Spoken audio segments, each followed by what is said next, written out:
Здравейте! Намираме се в стопанството на фирма Сортови семена Свищов. Наш дългогодишен партньор и приятел закупил дискова брана Велес Агро модел Zevs Vertitil 6 метров, който е с тегло 11 000 кг, разположени на 6 метра работна ширина. Виждаме при тази дискова брана специфичното е, че имаме вертикална обработка на почвата с дискове вълнообразни, които са специфични за този тип обработка.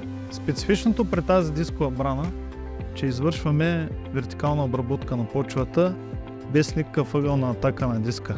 Вълнообразен, дебелина на диска 6 мм, общо брой 56 дискове на 6 метра работна ширина.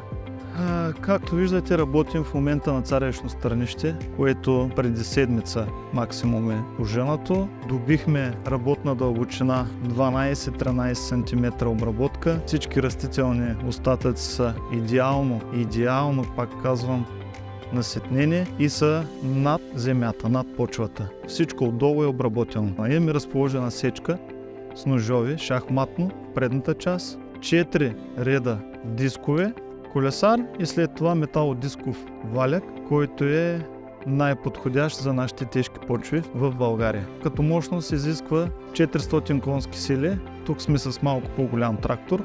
Развиваме скорост 20 км в час, дори и с 400 конски сили.